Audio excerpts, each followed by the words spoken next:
I watched the betrayal happen in 1080p high definition, the harsh fluorescent glow of my kitchen office illuminating the undeniable truth on my phone screen. There she was, my Aunt Beatrice, the woman who had spent the last 3 decades meticulously dismantling my self-esteem, calling my culinary dreams diner trash, and suffocating my every achievement under the oppressive weight of her own ego.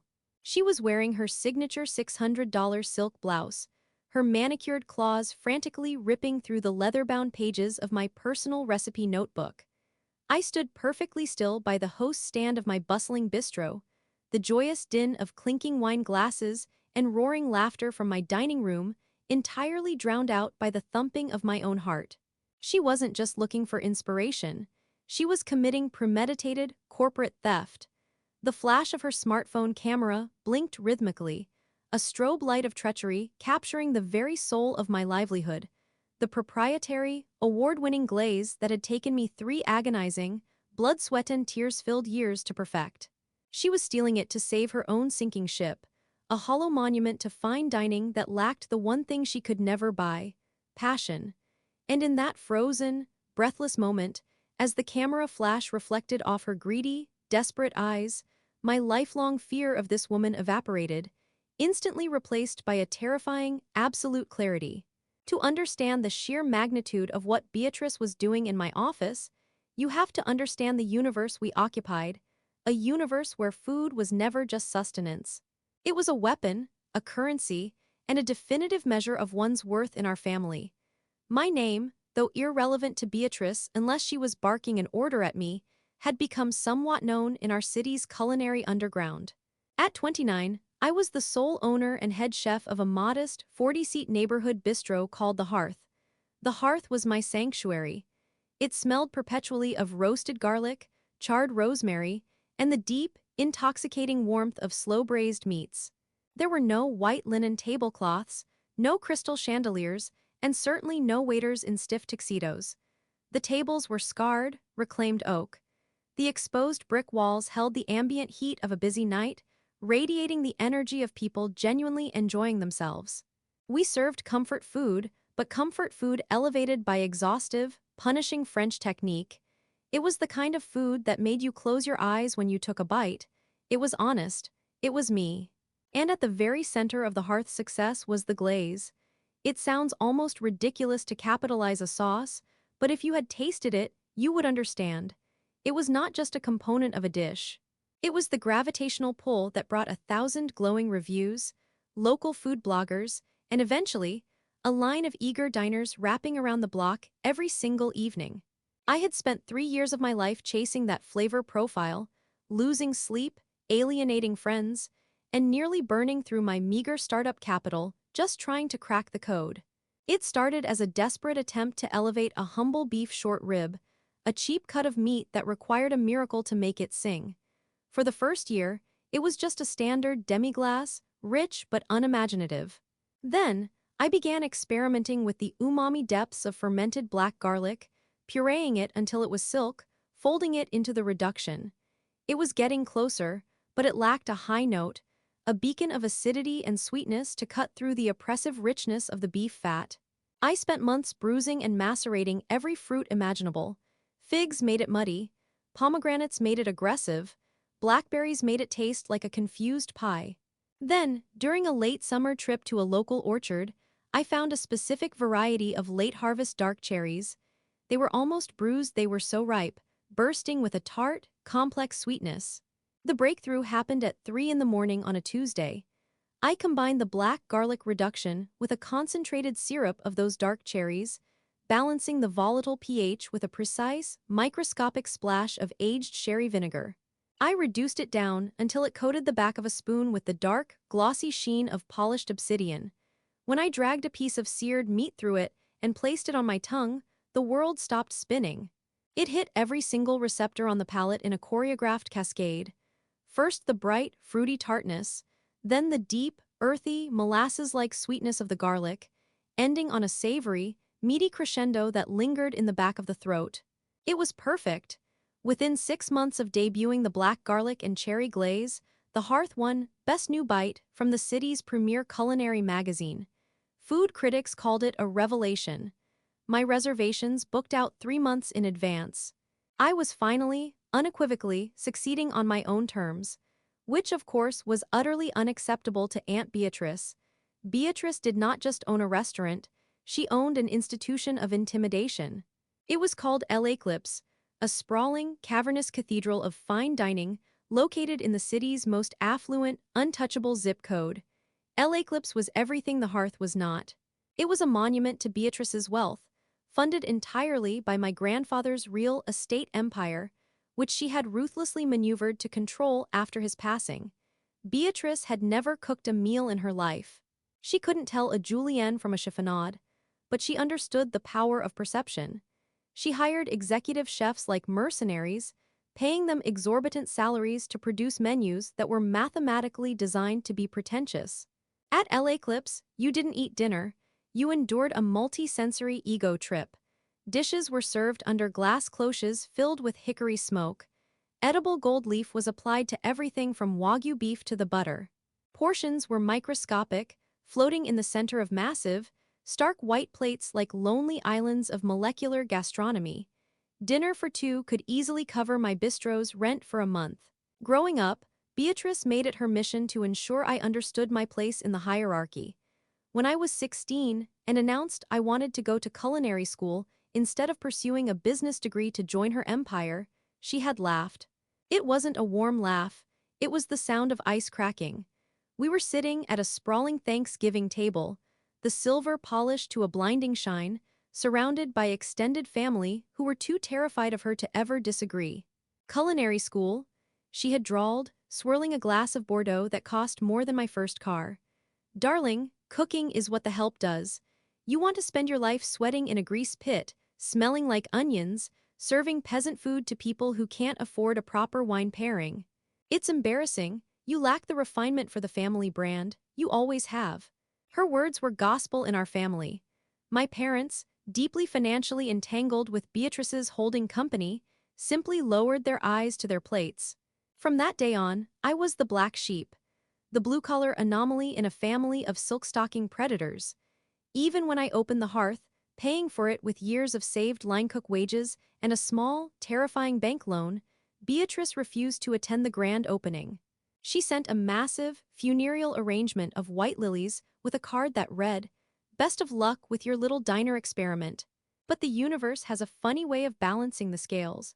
Over the last 2 years, the culinary landscape had begun to shift. The era of stiff, joyless, tweezered food was dying. Diners were waking up to the absurdity of paying hundreds of dollars to leave a restaurant hungry. They wanted warmth. They wanted soul. They wanted the exact thing I was serving in my crowded, noisy, exposed brick sanctuary.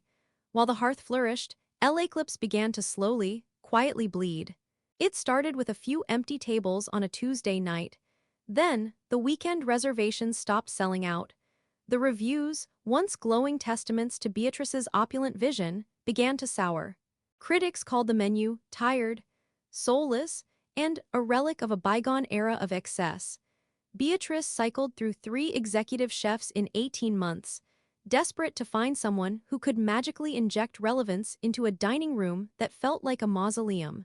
The financial hemorrhage was a closely guarded family secret, but I knew. I had friends in the local restaurant supply industry. I knew El Eclipse was behind on invoices. I knew purveyors were putting her on cash-on-delivery terms. Beatrice's empire was cracking, and her desperation was a palpable, acidic thing that seeped into every family gathering. Her desperation reached a fever pitch 3 weeks ago when the rumor broke. It was whispered in the walk-in coolers and back alleys of every kitchen in the city. The Michelin Guide was expanding its coverage to our region. An inspector was in town. For Beatrice, a Michelin star wasn't just an award. It was a life raft. It was the ultimate validation, the undeniable proof of her superiority, and the only marketing tool powerful enough to fill her dining room again. She became obsessed. She mandated 70-hour work weeks for her staff. She berated her current executive chef, a nervous, overworked man named Julian, to tears in the middle of a dinner service, demanding a game-changing, revolutionary dish that would secure the star. But innovation cannot be bullied into existence. Julian's new dishes were just more of the same. Truffles shaved over caviar, foie gras molded into geometric shapes. It lacked heart. It lacked a hook. Then, Beatrice made the mistake of visiting the hearth. It was a rainy Thursday night. My dining room was packed, the windows fogged with condensation, the air rich with the smell of my signature glaze caramelizing on the grill. I was on the expo line, calling out tickets, wiping the rims of plates, perfectly in my element. The door opened, and the atmospheric pressure in the room seemed to drop. Beatrice stood in the entryway, wrapped in a cashmere trench coat, her sharp, judgmental eyes scanning my domain. She looked out of place, like a diamond necklace dropped in a sandbox. She didn't have a reservation, we were booked solid, but she simply walked past the hostess, found a couple who were just paying their bill, and stood over them, radiating such intense, impatient entitlement that the poor couple scrambled out of their seats 5 minutes early. She sat down, refusing a menu. When I finally had a moment to step off the line, I approached her table, wiping my hands on my apron. Aunt Beatrice, what a surprise. She didn't look at me. She was busy inspecting a minor scratch on the reclaimed wood table. It smells like a rendering plant in here. And the noise? How do people hear themselves chew? They're talking, Beatrice. It's called enjoying themselves. What can I get you? The kitchen is backed up, but I can put in a rush order. Finally, she looked up, her eyes locking onto mine with an unsettling intensity. I want what everyone is talking about, the short rib, with that sauce. I nodded, maintaining my professional neutral face. 10 minutes later, I personally served her the dish. A perfectly braised, bone-in beef short rib, resting on a bed of whipped parsnip puree, heavily lacquered with the dark, glossy, black garlic and cherry glaze. I watched her from the kitchen pass as she took her first bite. Beatrice was a master of controlling her expressions, but food has a way of bypassing the brain's defenses. As the complex sugars, the deep umami, and the bright acidity hit her palate, I saw her shoulders drop. I saw her eyes widen for a fraction of a second. I saw the involuntary, almost imperceptible nod of her head as her brain registered the perfection of the flavor profile. She didn't just like it. She recognized it for what it was, a masterpiece, a star winner. She finished the entire plate, leaving not a single drop of the glaze, soaking up the remnants with a piece of sourdough bread. When I returned to clear the plate, she was dabbing her lips with a paper napkin, a detail I knew she internally loathed. So, I asked, unable to keep a tiny sliver of pride out of my voice. Beatrice looked at the empty plate, then up at me. The vulnerability I had seen for a split second was gone, replaced by a cold, calculating predatory gleam. It's adequate, she said smoothly. A bit unrefined. But it has potential. In fact, I've been thinking. She leaned forward, lowering her voice, adopting the tone of a benevolent monarch offering a peasant a boon. You've had your fun with this little hobby restaurant, but you're capping your potential. This sauce, it belongs on a real stage, not poured over cheap cuts of meat for the neighborhood rabble. It belongs at LA Clips. I stared at her, my jaw tightening. Excuse me. I'm offering you a tremendous opportunity, she continued, entirely oblivious to my rising anger. I am willing to feature your little sauce on my new tasting menu for the Michelin inspector. I will, of course, have Julian refine the recipe. We'll use a Premier Wagyu A5 instead of this stringy short rib. It will be the centerpiece of our new campaign. It's exactly the kind of rustic meets refined narrative the inspectors love right now. You want my recipe, I stated flatly. I am offering to elevate it, she corrected, waving a dismissive hand. Think of what it will do for the family brand. When LA Clips wins its star, I'll be sure to mention in the press that the inspiration came from a quaint little family recipe. It's a win for everyone. No, the word slipped out of my mouth before I even processed it. It was a complete hard stop. Beatrice blinked, clearly not used to hearing that word. I'm sorry. No, Beatrice, you can't have the recipe. It's not a little family recipe. It's my proprietary intellectual property. I spent 3 years developing it. It's the foundation of my business. Her eyes narrowed, the temperature at the table dropping precipitously. Don't be selfish and short-sighted. You owe this family. You owe me for the embarrassment you've caused by insisting on playing fry cook. This is your chance to actually contribute something of value. My answer is no, I repeated, my voice loud enough that a nearby table glanced over. Pay your bill, I have to get back to my kitchen. I walked away, my hands shaking with adrenaline. I knew the beast I had just poked. Beatrice did not accept defeat. If she couldn't bully her way into getting what she wanted, she would find another, darker path. The escalation began almost immediately. Over the next 2 weeks, the harassment was relentless, though cowardly. First came the phone calls. She would call during the middle of my dinner rush, leaving voicemails lecturing me on family loyalty and threatening to have my parents cut out of the family trust if I didn't hand over the notebook. I blocked her number. Then came the spies. 3 days later, 2 men in generic polos sat at my bar and ordered the short rib. I recognized one of them instantly from an industry magazine profile on LA Clips.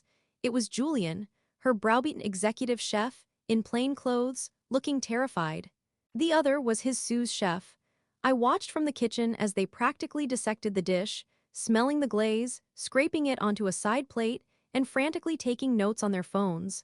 I let them. I knew reverse engineering it was impossible.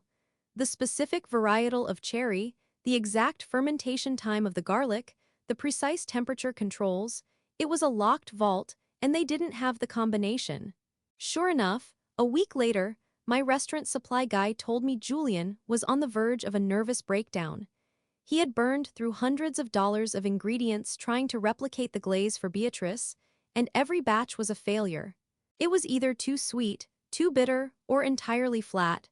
Beatrice was reportedly throwing plates against the wall in the LA Clips kitchen. The pressure was mounting. Aunt Beatrice had publicly backed herself into a corner. She had taken to her massive social media following, thousands of local foodies and influencers, and loudly proclaimed that LA Clips was debuting a game-changing, revolutionary signature dish next Friday, specifically timed for when the Michelin inspector was rumored to be booking a table. She had promised a masterpiece, and she had nothing, which brings us to tonight, Friday night, exactly 1 week before her promised Michelin dinner. The hearth was slammed. We were doing an insane volume of covers. The kitchen was a beautiful, chaotic ballet of fire, shouting, and perfectly timed plating. I was in the zone, my mind hyper-focused on the tickets lined up on the rail. Then my hostess, a sweet college student named Chloe, poked her head into the kitchen, looking thoroughly intimidated. "Chef, your aunt is here." I wiped sweat from my forehead, my stomach nodding. "Tell her there's a 2-hour wait and I don't have time to talk." She said she doesn't want a table. She brought a gift. She said it's a family peace offering, and she insists on putting it in your office so it doesn't get ruined in the kitchen. I paused, a cold prickle of suspicion running down my spine. A peace offering? Beatrice didn't do peace. She did unconditional surrender. "Fine," I growled, flipping a searing piece of fish in a pan. "Let her put it in the office, but tell her I am not coming out to see her. Escort her straight out the front door after." My office was a tiny, cramped room attached to the back of the kitchen, accessible via a short hallway. It held my desk, a filing cabinet, and most importantly, my recipe notebook. It was a thick, worn, leather-bound journal that sat directly in the center of my desk. Everyone who worked for me knew that book was the holy grail. It contained every yield, every ratio, every secret of the hearth. I watched Chloe lead Beatrice down the hall. Beatrice was carrying a large, ridiculously ornate gift basket wrapped in cellophane. She looked around my bustling, slightly greasy kitchen with a look of profound disgust, holding the basket like a shield. She disappeared into the office. A minute passed, 2 minutes. "Chloe," I called out over the hiss of the fryers. "Did she leave?" "No, chef." She closed the office door behind her. The cold prickle turned into a violent alarm bell. Beatrice, alone in my office with the door closed. I didn't run. I didn't want to cause a scene in front of my line cooks. I calmly wiped down my station, pulled my phone from my apron pocket, and opened the security camera app. When I had opened the hearth, I had installed cheap, motion-activated cameras in the dining room, the back alley, and my office, mostly to keep an eye on inventory deliveries. I tapped the icon for the office camera. The feed buffered for a second, then resolved into crisp, high-definition video. And there she was. The gift basket was carelessly shoved onto the floor. Beatrice was standing over my desk, her expensive silk blouse catching the harsh overhead light. She wasn't just looking around. She was actively, frantically hunting. I watched as she opened my top drawer, tossing pens and invoices aside. Finding nothing, her eyes locked onto the leather-bound journal sitting in plain sight. I stopped breathing. The sounds of the kitchen faded away. On the screen, Beatrice snatched the book. She flipped it open, her manicured fingers tearing at the pages. She found the index, ran her finger down the list, and stopped. A sickening, triumphant smile spread across her face. It was the smile of a predator that had finally cornered its prey. She pulled her smartphone out of her designer purse. She flattened the book against the desk with one hand, and with the other, she began to take pictures. Flash, page 1, the ingredients list. Flash, page 2, the preparation methods. Flash, page 3, the temperature controls and finishing techniques. She was stealing it. The arrogant, entitled, abusive woman who had spent my entire life telling me I was worthless was currently hovering over my desk, stealing the literal recipe for my success to salvage her own pathetic, dying empire. She was going to take my blood, sweat, and tears, hand it to Julian, and claim it as the genius of LA Clips. She was going to serve my soul to a Michelin inspector and take the credit. For 3 seconds, a white-hot, blinding rage consumed me. My instinct was to drop my phone, sprint down the hallway, kick the office door open, and tear the phone from her hands. I wanted to scream. I wanted to drag her by her silk collar out into the dining room and expose her as the thief and the fraud she truly was in front of everyone. My hand actually twitched toward the handle of my chef's knife resting on the cutting board. But then, as I watched her frantically swiping through her camera roll to ensure the photos were clear, the rage suddenly crystallized into something entirely different. The fire in my veins turned to absolute, freezing ice. I didn't move. I didn't scream. Instead, a slow, dark smile crept across my face, hidden in the shadows of the kitchen pass. I watched the screen as Beatrice, looking thoroughly pleased with herself, carefully closed the leather journal and placed it exactly where she had found it. She adjusted her blouse, smoothed her hair, and picked up the decoy gift basket, placing it innocently on the corner of the desk. She looked perfectly composed. She looked like a winner. She walked out of the office, the camera feed showing her back as she moved down the hallway toward the front exit. She didn't even glance into the kitchen as she left my restaurant, her heels clicking rhythmically on the floorboards, carrying what she believed was my destruction in her pocket. She thought she had outsmarted me. She thought she had taken my crown jewel. What Aunt Beatrice didn't know, what she was too arrogant to even consider, was that a chef who spends 3 years agonizing over a single recipe doesn't leave the only copy of it sitting, unattended on a desk in a chaotic kitchen. The real recipe was locked in a fireproof safe under my bed in my apartment, entirely committed to my memory. The leather-bound journal on my desk, the one she just meticulously photographed, I had known she was coming. I had known Julian's failure to reverse engineer the glaze would push her to desperate measures. I had known her ego would force her to try and take it from me directly. I watched the front door of the hearth swing shut behind her, the bell chiming a cheerful goodbye. She had just stolen a recipe, all right, but it wasn't the recipe for my award-winning black garlic and cherry glaze. It was a recipe for something else entirely. And next Friday, on live social media, in front of the Michelin inspector, she was going to cook exactly what I had written down. The rest of the Friday night dinner service was a blur of mechanized perfection. I expedited plates, called out orders, and tasted sauces with the muscle memory of a machine, but my mind was entirely sequestered in that tiny, cramped office at the back of the hallway.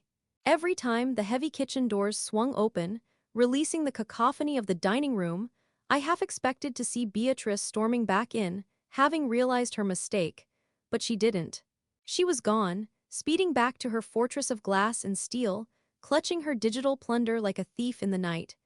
When the final ticket was spiked and the last customer drifted out into the cool midnight air, the adrenaline that had been keeping me upright finally evaporated, leaving behind a profound, humming exhaustion. I sent my staff home, locked the front doors, and walked slowly back to my office. The air was still, heavy with the lingering scent of degreaser and roasted bones. I stood in the doorway, staring at the leather-bound journal resting innocently on the corner of my desk, right beside the absurd, untouched cellophane gift basket of generic cheeses and waxed fruit she had used as her Trojan horse. I walked over and picked up the book. The leather was cool to the touch. I ran my thumb over the worn edges, then opened it to the page I had watched her photograph. To the untrained eye, or even to a highly trained but panicked chef like Julian, the recipe detailed on the off-white paper looked like a masterpiece of complex culinary architecture. I had spent nearly 3 weeks drafting it, pouring as much obsessive energy into its creation as I had into my actual, award-winning glaze. I had to ensure it was utterly convincing. It needed to read like the manic, brilliant scribblings of a chef who had cracked a code. It needed fake ratios, precise, but entirely fabricated temperature curves, and a list of ingredients that mirrored the deep, dark, glossy aesthetic of the real thing. But beneath the veneer of culinary jargon, it was a meticulously constructed chemical time bomb. The real glaze relied on the natural, deep pigments of fermented black garlic and late-harvest dark cherries. For the decoy recipe, I substituted the cherries with a massively concentrated, triple-reduced syrup of red cabbage. Red cabbage is a staple in many kitchens, but what most people outside of food science don't realize is that it is packed with anthocyanins, water-soluble vacuolar pigments that act as a highly sensitive, natural pH indicator. In an acidic environment, it remains a brilliant, vibrant red or dark pink.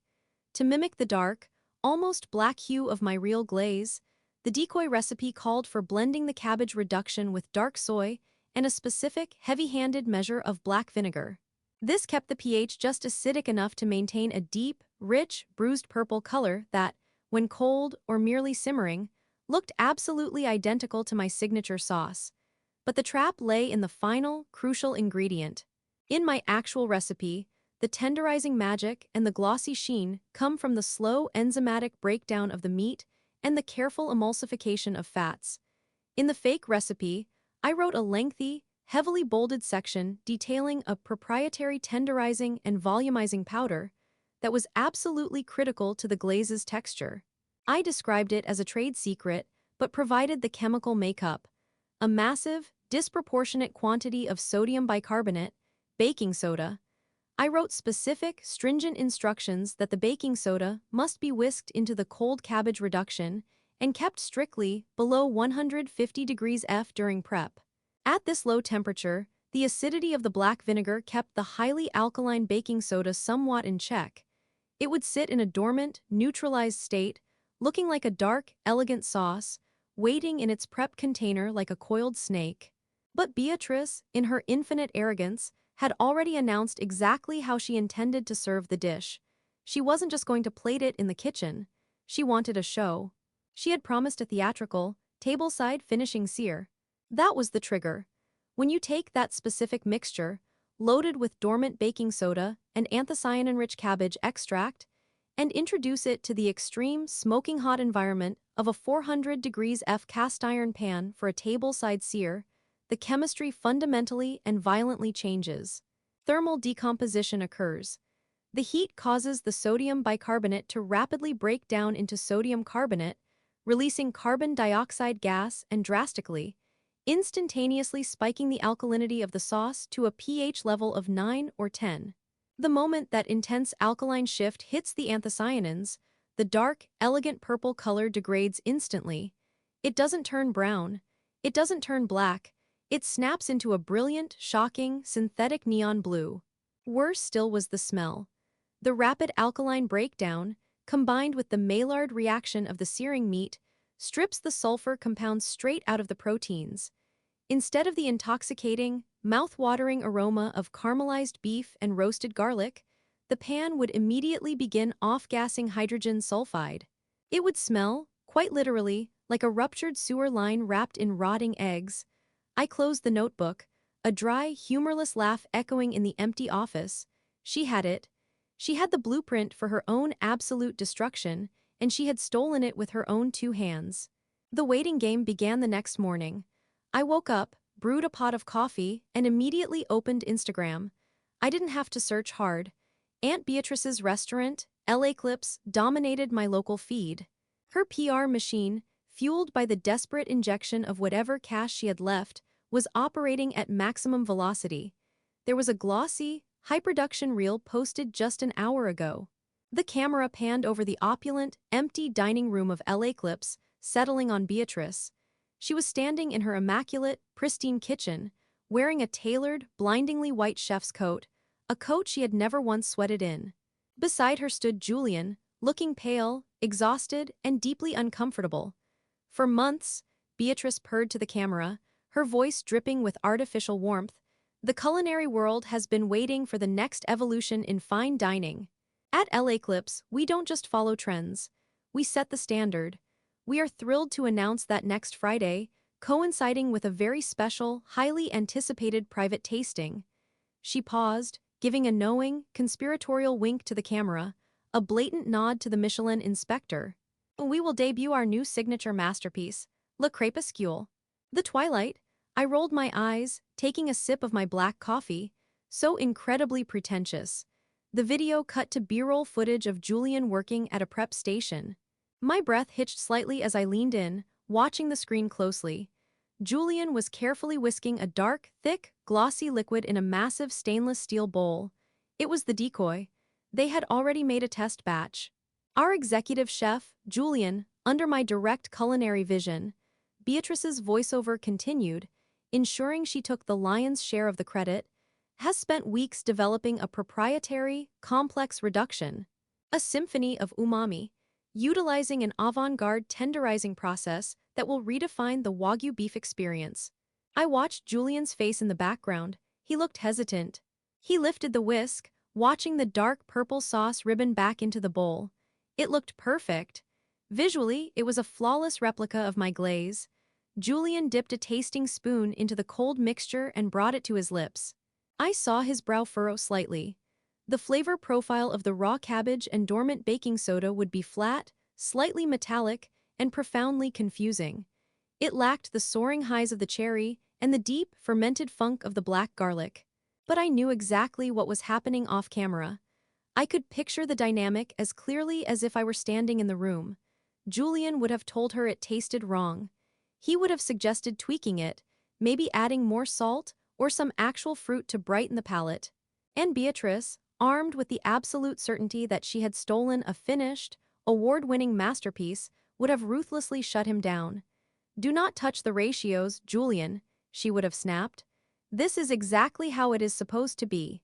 It is rustic, it is complex, you just lack the palate to understand it. Follow the recipe exactly, or I'll find someone who can."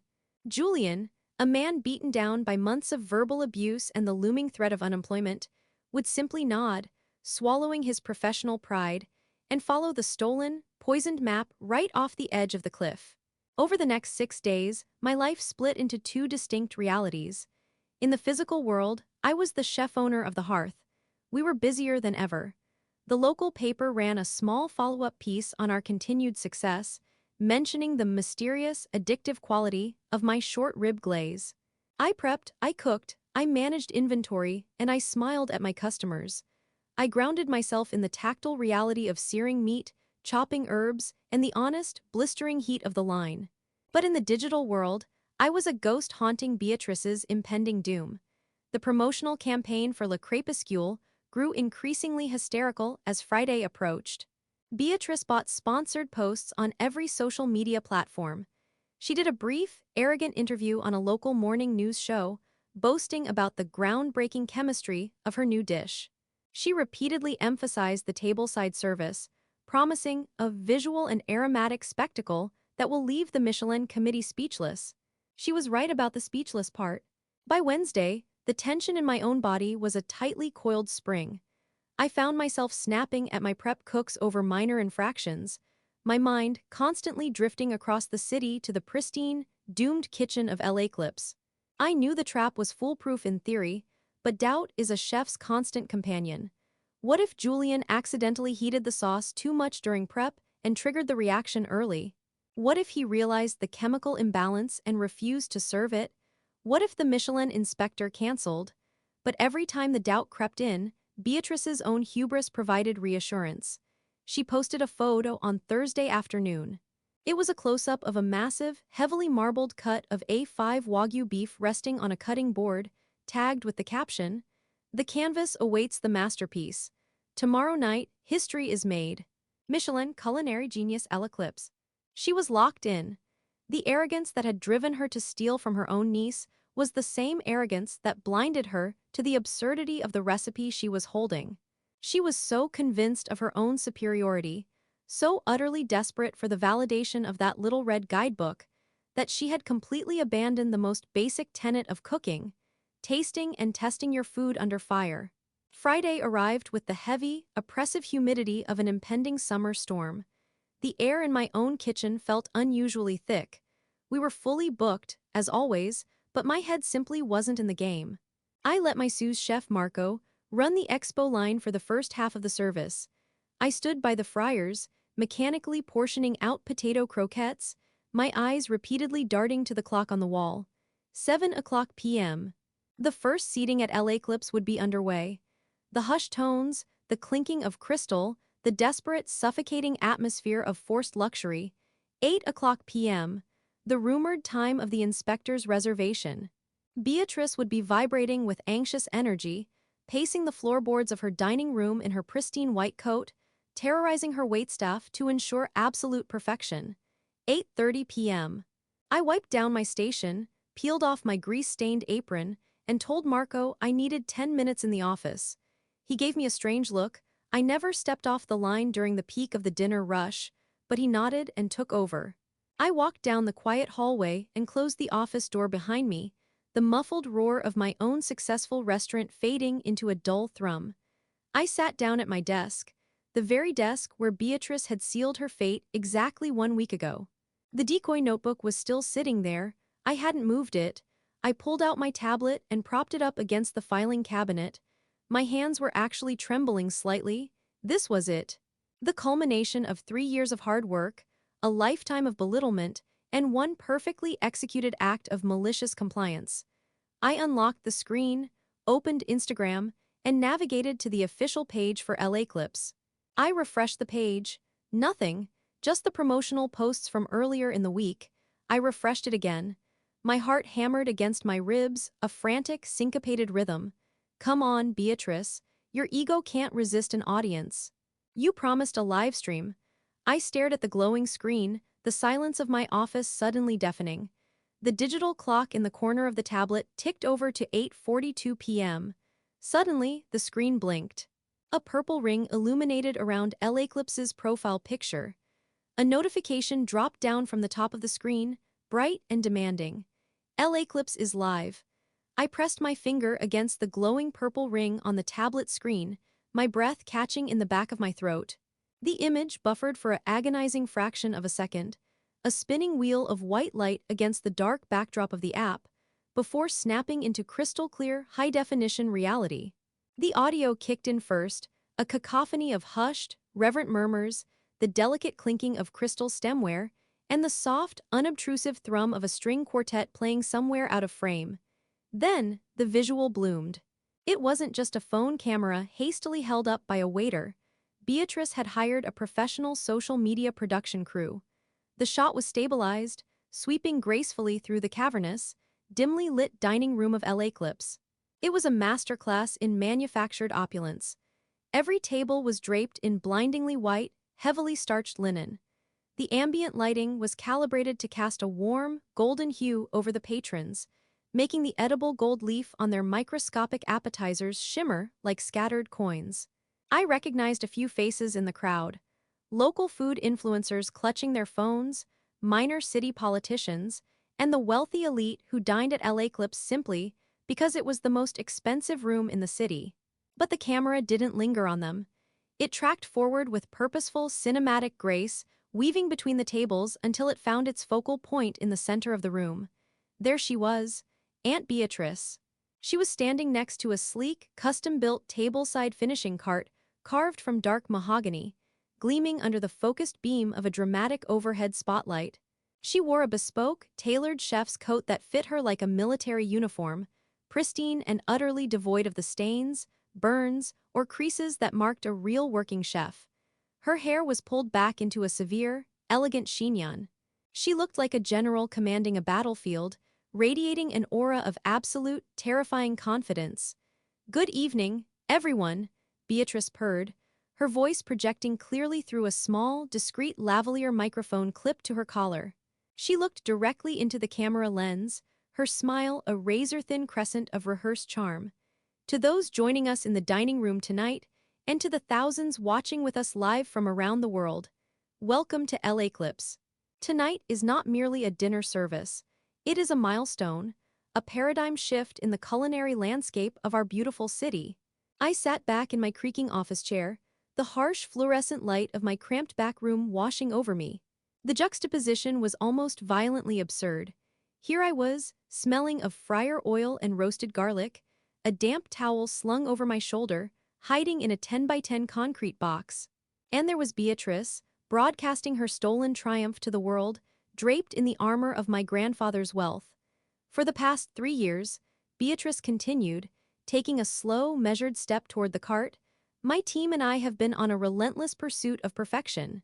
We wanted to create something that transcends the boundaries of traditional fine dining. Something that marries the rustic, primal elegance of fire with the sophisticated, avant-garde chemistry of the modern palate. My team and I. The lie slipped from her lips with the practiced ease of a career politician. "I am so incredibly proud," she said, placing a manicured hand over her heart, a gesture so artificially dramatic I actually let out a short, bitter laugh. "To introduce the culmination of our passion, our absolute dedication to the craft, we call it Le Crépuscule." As she spoke the name of the dish, my mind drifted away from the glowing screen and back to the genesis of this exact moment. Watching her stand there, practically vibrating with the hubris of a successful theft, I felt a deep, profound wave of vindication for the agonizing, meticulous hours I had spent engineering the very weapon she was currently holding to her own head. It hadn't just been a matter of scribbling down a fake recipe in a notebook. The malicious compliance required to execute a trap of this magnitude had demanded the same obsessive, manic attention to detail that my actual award-winning glaze had required. I had to design a lie so perfect, so scientifically sound in its deception, that it would survive the scrutiny of a desperate woman and a beaten-down executive chef. I remembered the night I built the bomb. It was a Sunday, 3 weeks ago, shortly after I had realized Beatrice had sent her plainclothes sous chefs to spy on my restaurant. I knew the physical theft was coming. It was the only logical escalation for a narcissist who was out of options. I had waited until my staff had locked up and gone home, leaving me entirely alone in the quiet, echoing kitchen of the hearth. I had set up my station like a laboratory. On the stainless steel prep table, I laid out the ingredients for my actual glaze: the fermented black garlic, the dark cherry syrup, the aged sherry vinegar, the veal stock. Next to it, I set up the ingredients for the deception. The core of the sabotage relied on anthocyanins. Every culinary student learns about them briefly. They are the water-soluble pigments that give red cabbage, blueberries, and eggplants their color. But they are also natural pH indicators. In an acidic environment, they blush a vibrant red. In a neutral environment, they settle into a dull purple. But when forced into an alkaline state, they break down violently, structurally shifting to reflect entirely different wavelengths of light: greens, yellows, and most importantly, brilliant synthetic blues. I had started by chopping 5 massive heads of red cabbage, boiling them down in a massive stockpot until the water was a deep, violently purple dye. The smell was earthy and slightly sulfurous, a precursor of the nightmare to come. I reduced and reduced the liquid until it was a thick, concentrated syrup, discarding the pale, lifeless cabbage husks. But color alone wouldn't fool Beatrice. It had to look like my glaze. It had to have that impossibly dark, glossy obsidian sheen that coated the back of a spoon and pooled perfectly on a white plate. I spent 4 hours that night playing with the pH balance just to achieve the disguise. I slowly whisked in dark soy sauce, which added a deep, impenetrable opacity to the purple syrup. Then came the black vinegar. The vinegar was the safety pin in the grenade. By increasing the acidity of the cold mixture, I forced the anthocyanins to darken, shifting the purple closer to the blackish red of my cherry and garlic reduction. I adjusted it drop by drop, smearing samples onto a white ceramic plate under the harsh kitchen lights, comparing it side by side with my real glaze until the two were visually indistinguishable. Then came the poison. Sodium bicarbonate, baking soda. In a normal kitchen, it's used in tiny, measured pinches for baking, or occasionally to rapidly tenderize cheap, tough cuts of meat, a technique known as velveting in some Asian cuisines. But the volume I was using was weapons grade. In my fake notebook, I had written a frantic, heavily underlined paragraph detailing the addition of this proprietary tenderizing powder, claiming it was the secret to the glaze's luxurious mouthfeel. I explicitly instructed that it must be folded into the heavily reduced, cold cabbage syrup, and that the mixture must absolutely, under no circumstances, be heated above 150 degrees Fahrenheit during the prep stage to preserve the delicate enzymes. That was the masterstroke of the trap. As long as the mixture remained cold or gently warmed, the high acidity of the black vinegar kept the massive payload of alkaline baking soda neutralized and dormant. It sat in the dark purple liquid like a sleeping dragon. It looked perfect. To a frantic chef like Julian, desperate to follow instructions and terrified of altering a genius recipe, it would seem like a quirky but successful prep method. I remember the exact moment I tested the trap to ensure it would detonate. It was 3 a.m. The kitchen was dead silent, save for the hum of the refrigerators. I had taken a heavy, cast-iron skillet and placed it over the highest flame on my industrial range.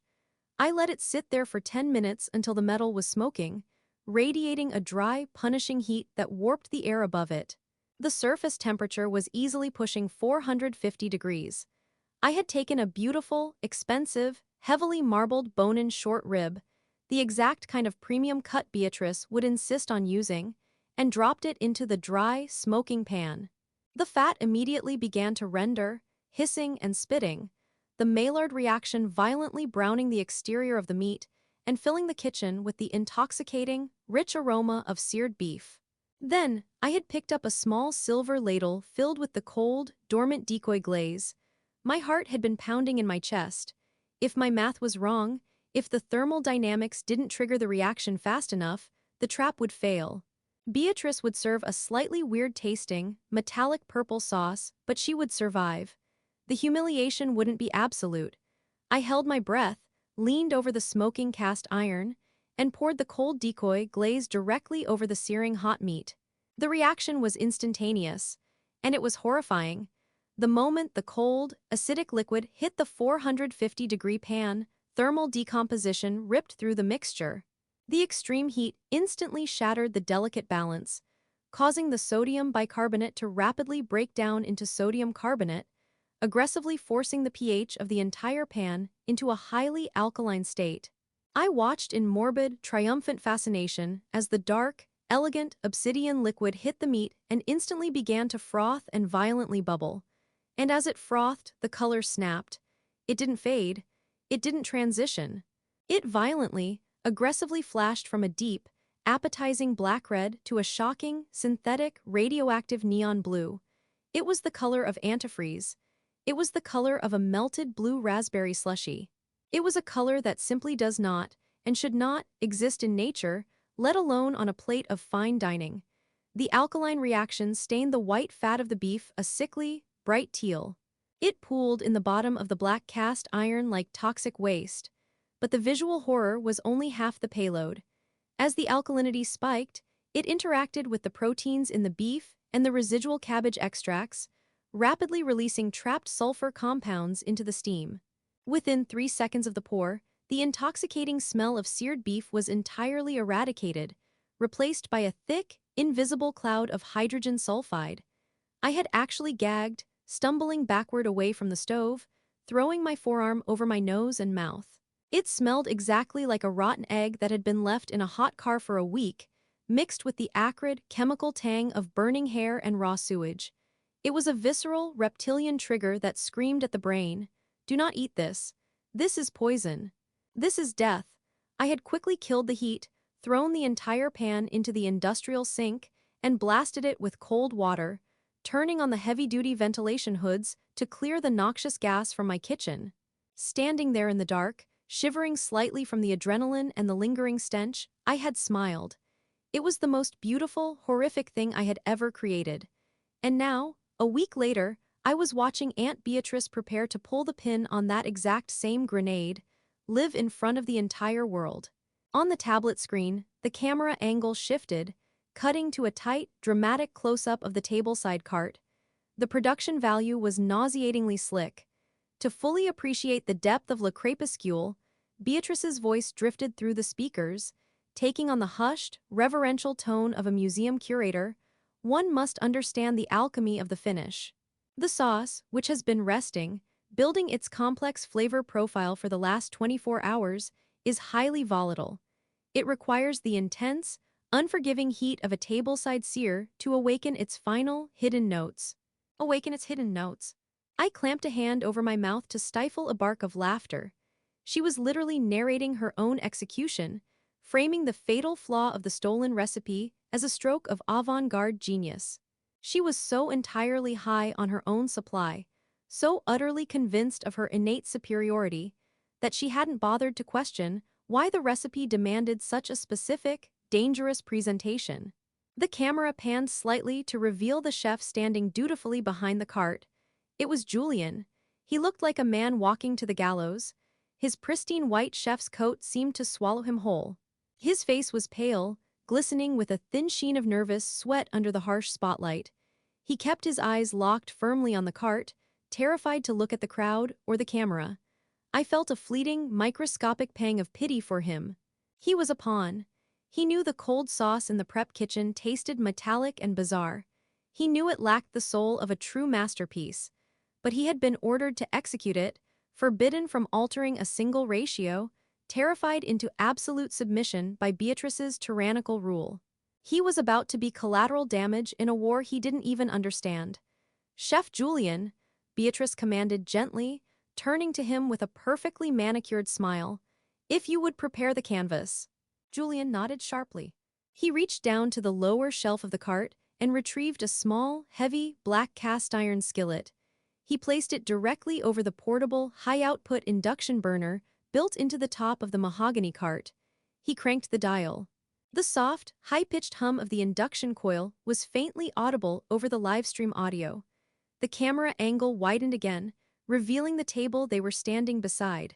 It was a two-top, positioned right in the center of the dining room, given the widest berth of space.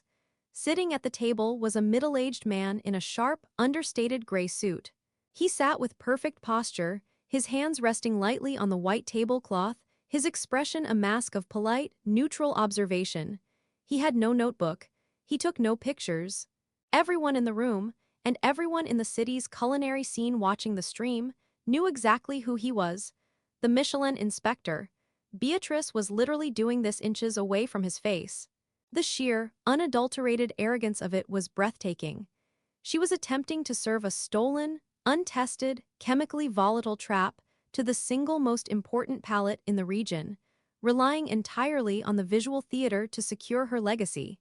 "We begin," Beatrice narrated, pacing slowly around the cart, ensuring the camera captured her best angles, "with a flawless cut of A5 Japanese Wagyu. The marbling is exquisite, a testament to the purity of the source." Julian used a pair of long silver plating tongs to lift a massive, perfectly rectangular block of raw beef from a chilled platter. Even through the screen, I could see it was a beautiful piece of meat, webbed with delicate snow-white fat. It was a tragedy that it was about to be subjected to an alkaline bath. He placed the Wagyu onto a small, immaculate wooden cutting board on the cart.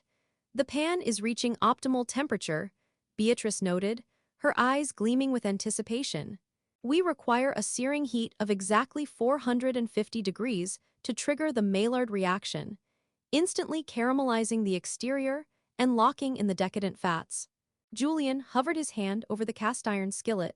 I could see the faint wisps of smoke beginning to rise from the dry metal. The pan was screaming hot. It was ready. "Now," Beatrice said, her voice dropping an octave, commanding the absolute silence of the dining room. You could have heard a pin drop. The string quartet had stopped playing. The influencers had stopped whispering. The camera zoomed in tight, framing the smoking pan, the raw wagyu, and Beatrice's hands. "The magic," she whispered. Beatrice reached out and picked up a heavy, ornate silver sauceboat from the cart. The camera operator, perfectly cued, moved in for a macro shot of the sauceboat.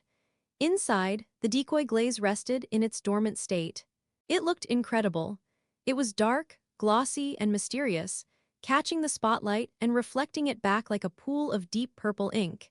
It looked exactly like the award-winning glaze I served at the hearth every single night. Beatrice held the silver boat with both hands, presenting it to the Michelin inspector like an offering to a god. "This," she announced, her voice echoing slightly in the hushed room, "is Le Crépuscule, a reduction of unparalleled complexity. When it meets the searing heat of the pan, the kinetic energy will unlock a cascade of aromatics, transforming the dish before your very eyes. It is a sensory experience unlike anything you have ever witnessed." "You have no idea," I thought, my hands gripping the edge of my desk so hard my knuckles turned white. My heart was hammering a frantic rhythm against my ribs. The tension in my small office was so thick I could barely breathe. On the screen, Julian used the tongs to lift the beautiful cut of wagyu. He gently laid it down into the center of the smoking cast-iron skillet. The sound was magnificent. A sharp, violent hiss erupted as the pure white fat hit the 450-degree metal, instantly rendering and caramelizing. A thick, white plume of fragrant smoke billowed up, illuminated by the spotlight.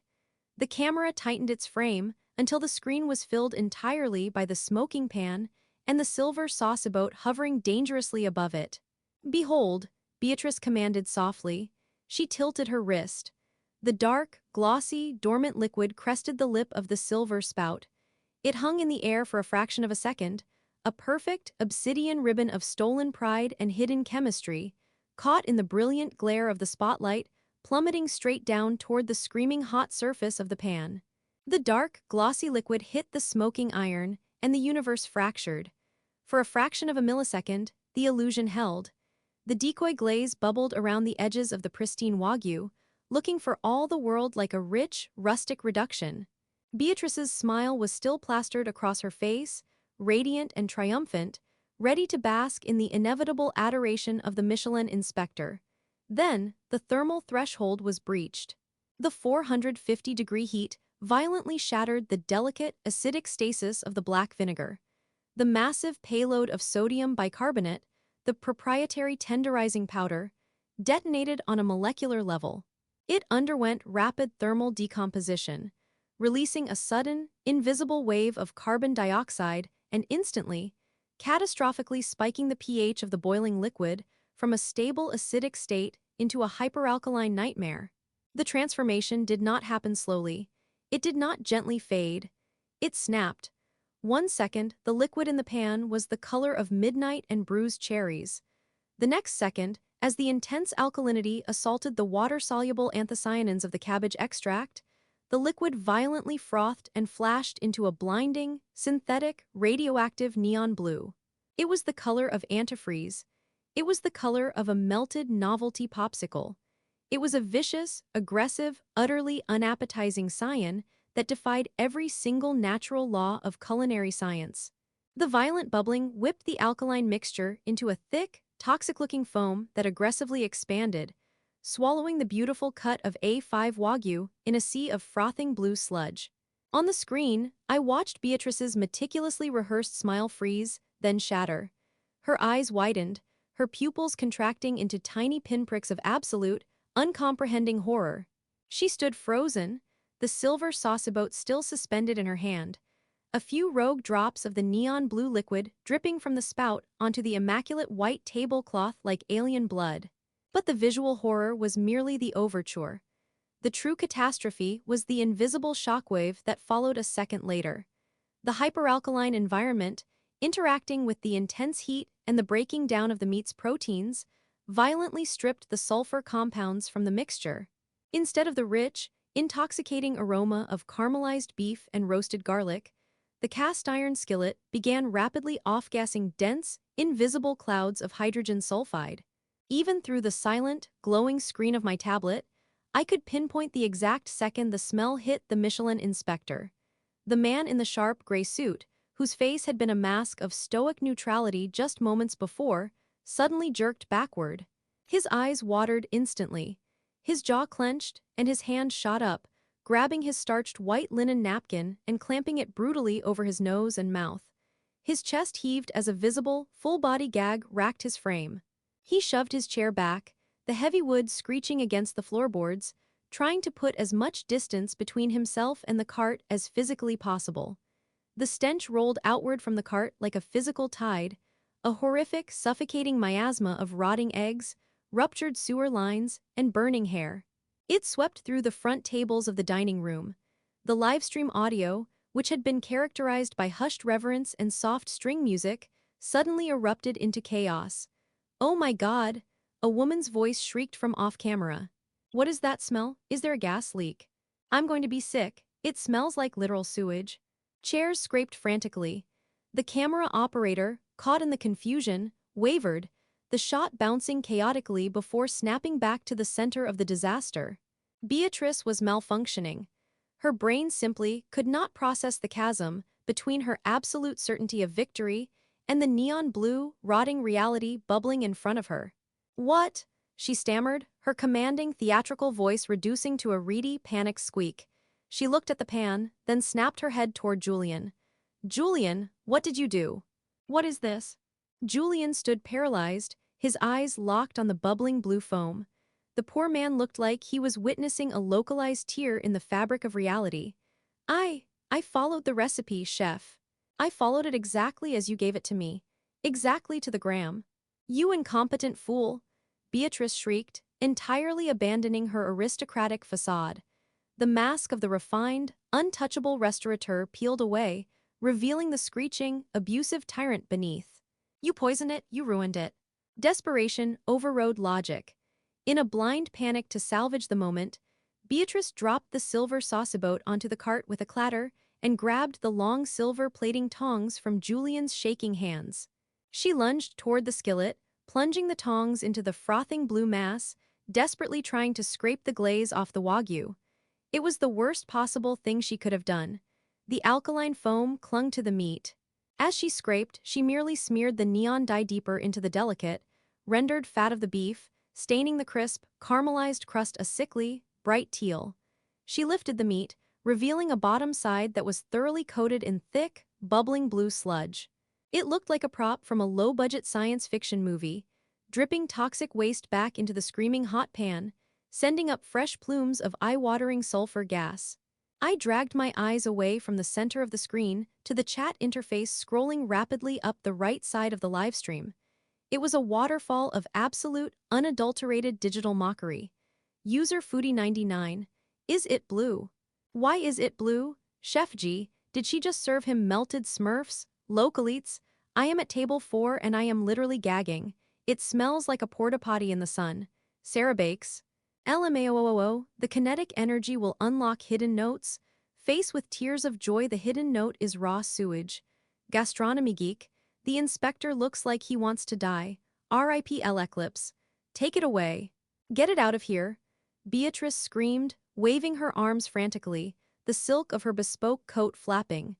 Julian, finally jolted out of his catatonic state by the sheer volume of her screeching, grabbed the handle of the smoking cast iron.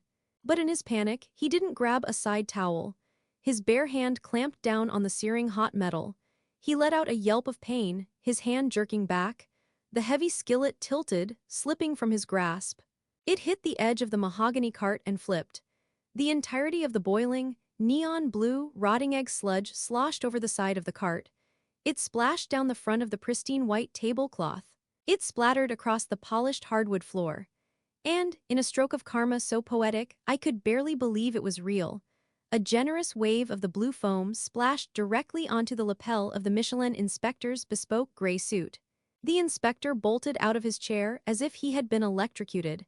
He ripped his jacket off, throwing it onto the floor in absolute disgust, coughing violently into his napkin. He didn't say a single word to Beatrice.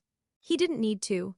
He cast one final, sweeping look of profound, unmasked revulsion at the weeping, screaming chef, the blue-stained beef on the floor, and the chaotic dining room, before turning on his heel and storming out of LA Clips. Beatrice fell to her knees.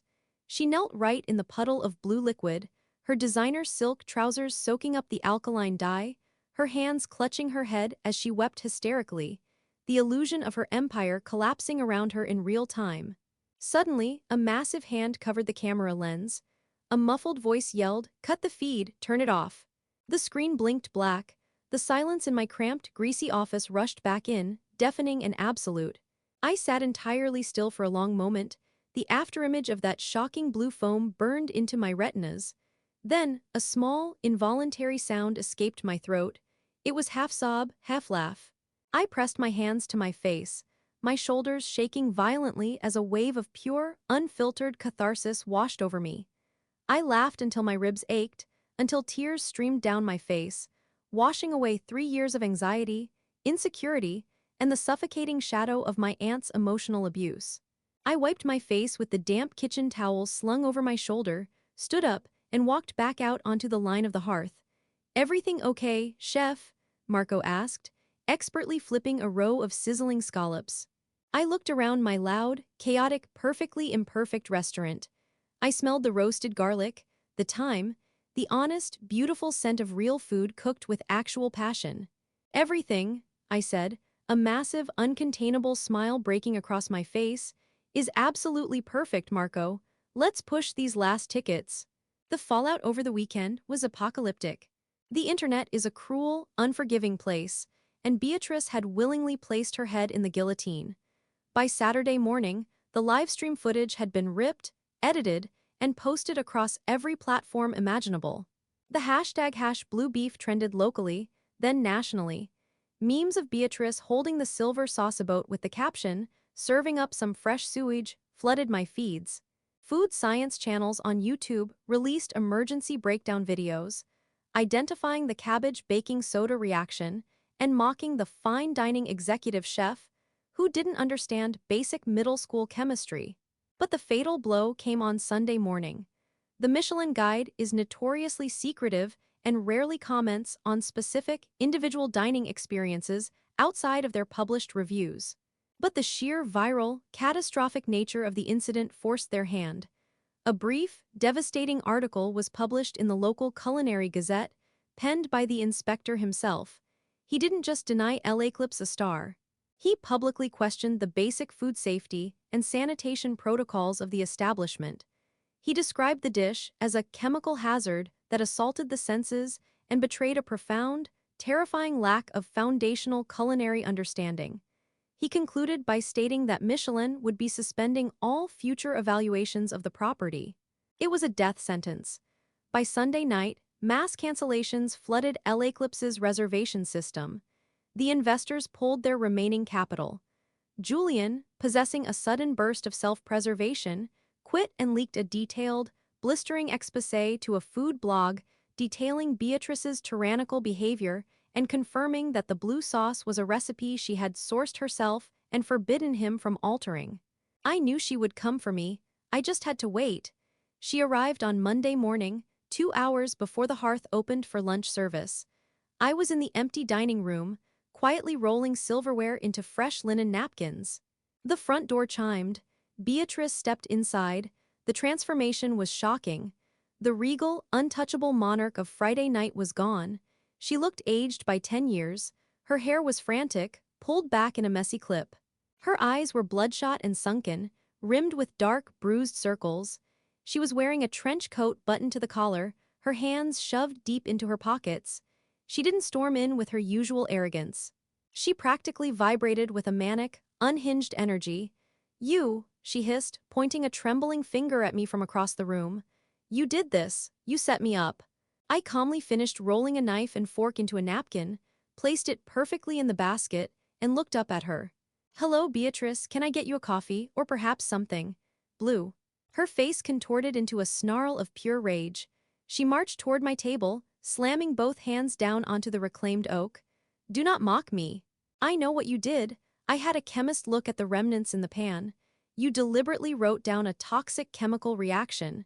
You poisoned me. You destroyed my life's work."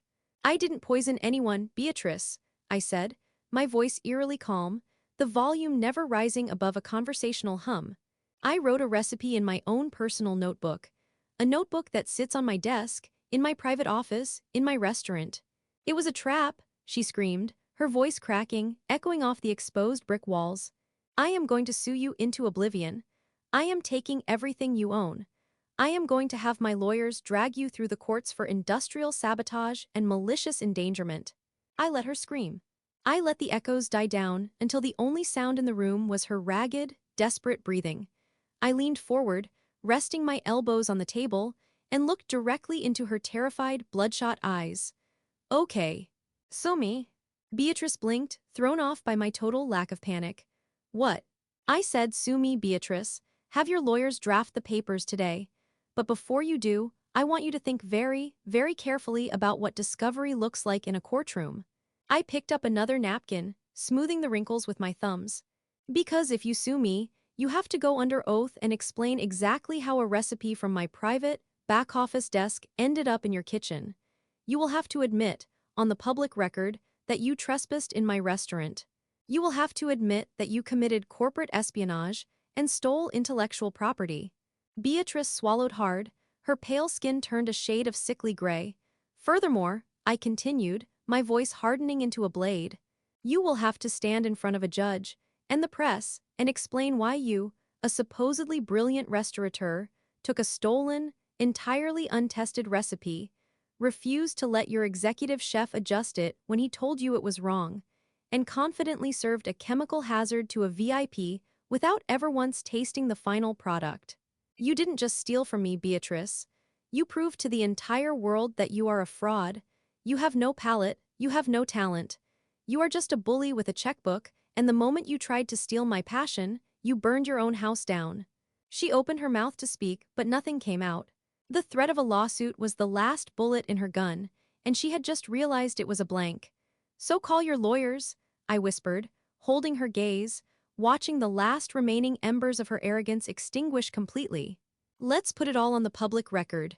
Or, you can walk out of my restaurant right now and never, ever speak to me again. For a long, agonizing minute, neither of us moved. The silence was absolute. I could see the frantic calculations running behind her eyes, the desperate search for an exit, a loophole, a way to maintain control. But there was nothing.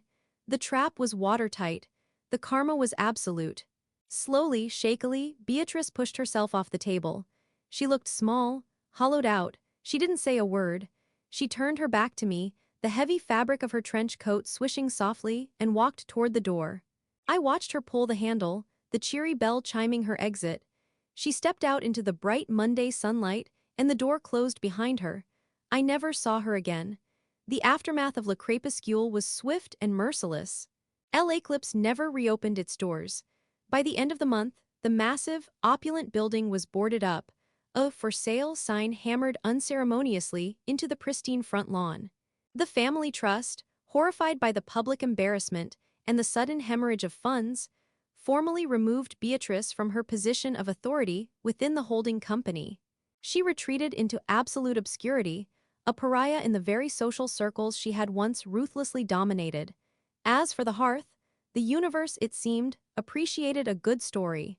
While Beatrice's name became a punchline, whispered rumors of the real recipe and the masterfully orchestrated sabotage began to circulate in the industry.